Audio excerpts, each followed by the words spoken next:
The line from here to Sheffield Park Station was opened in 1882. Rail traffic dwindled away in recent years. Eventually, the trains ran no more.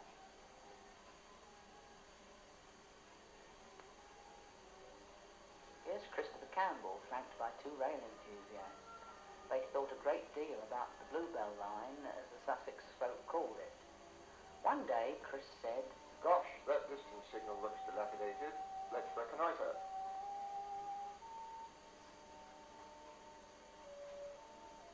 Those rotten weeds, 4.5 miles off them. Stop and listen. If only somebody would. Hey, wait a minute, chaps, I have an idea. A day or so later, the idea was hatching. Their plan was ambitious. The aim, to reopen the line and actually run it as a kind of live museum for old steam engines. Haywards Heath wasn't far away. After a public meeting there, a society was formed. A society to preserve the upper for posterity. Mr. Horace May began to negotiate for the lease.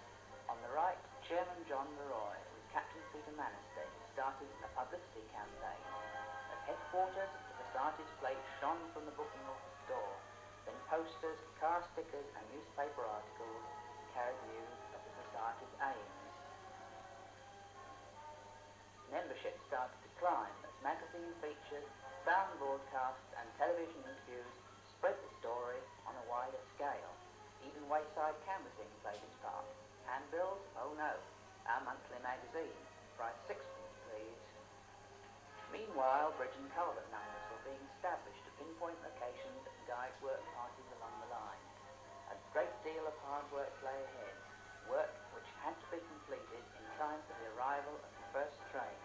From the word go, it was full steam ahead. Operation Bluebell left no stone unturned.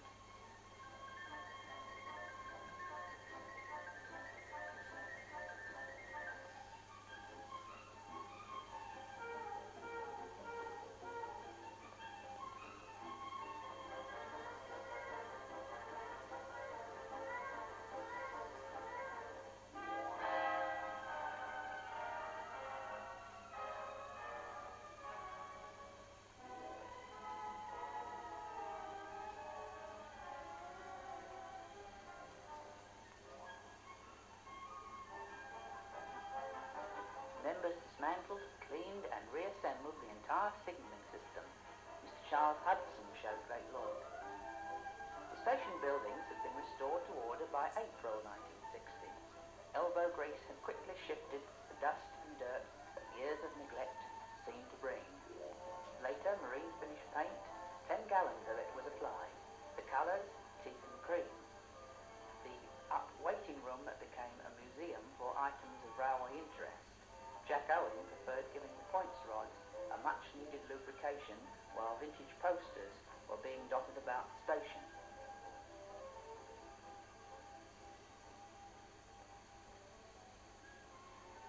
Final sweep up. Nearby, Mr. C.C. Basher checked the gauge and super elevation of the running rails. May 16th, 1960.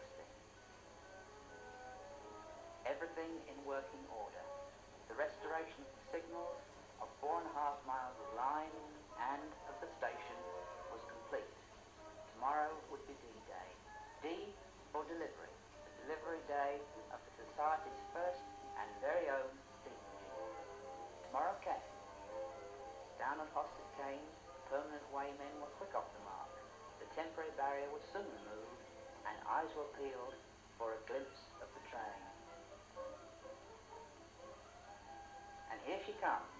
Meet Stepney, a Stroudley Terrier tank engine, here in charge of an ex-London and South Western third and a brake composite coach from the same company, surely puffing as proudly now as on the day she originally left the engine shed 85 years ago.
Stanley Sears on the footplate, "Act Up, Take Over" for newsreel cameras. A unique moment.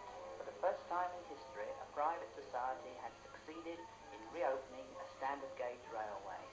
Operation Bluebell was over, but for the increasing number of BRPS members, it was far from being the end of the line.